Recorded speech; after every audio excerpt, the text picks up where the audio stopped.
Welcome back. This week's video, I'm going to show you the Versailles Parquet, which was put down in the east wing of our chateau about 3 weeks ago now, and I'll take you through all the steps.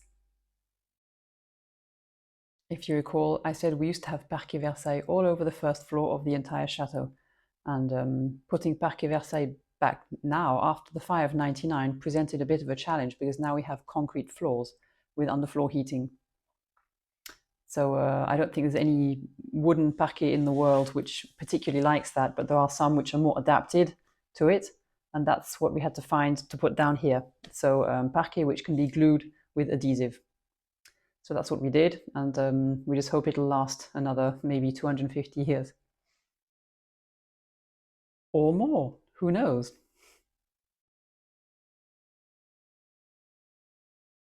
Here are the rooms before we started work on them. So obviously we just emptied them of all the furniture. And you can see that the cement floor, the concrete floor is not pretty, it's not flat or straight, and it's been walked on for the last at least 15 years, so it's not pretty at all, but that's the starting point.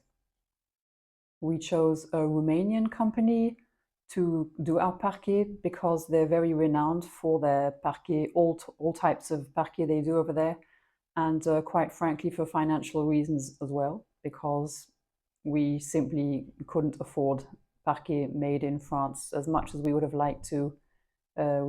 We simply can't afford it at present or any time in the foreseeable future. It's a lovely company we dealt with. They sent us many pictures, answered all our questions, and here, for example, you can see the reclaimed wood which has been dismantled from some building somewhere and is going to be reused, transformed, made into our parquet. I suppose this must have been some agricultural building of some type because there's still a horseshoe on it here. As you can see, there are many nails to be removed, and it's extremely important that they do so, otherwise they will have all their equipment damaged. You can't possibly get through there with a saw, and that's not the sort of sparks we want to see flying.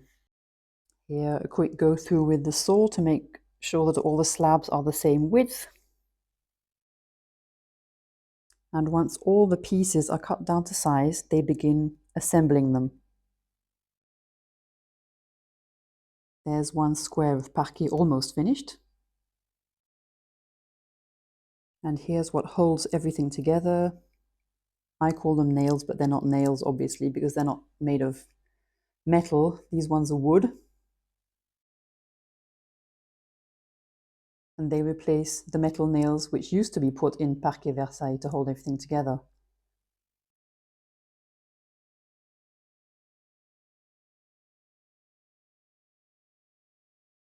So once all that had been made in Romania, meanwhile, in Moraville, the liquid screed was being put down. So the first step was an adhesive so that the screed would adhere to the cement layer that was already there, and then they put down the screed proper.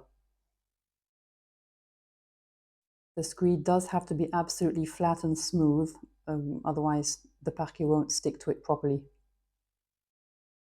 And that's the green room once the screed had been put down. The antechamber with the screed in, and the first square of parquet.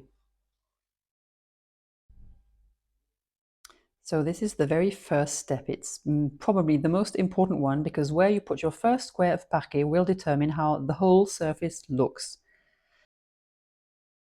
We decided to put the squares down diagonally across the room like this because it does make the rooms all look much, much bigger that way.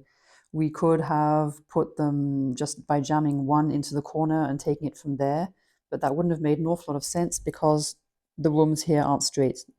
Everything's crooked, and we would have ended up with at least one wonky looking wall. Je change la lame, pas pour ma fille. Non. Très bien.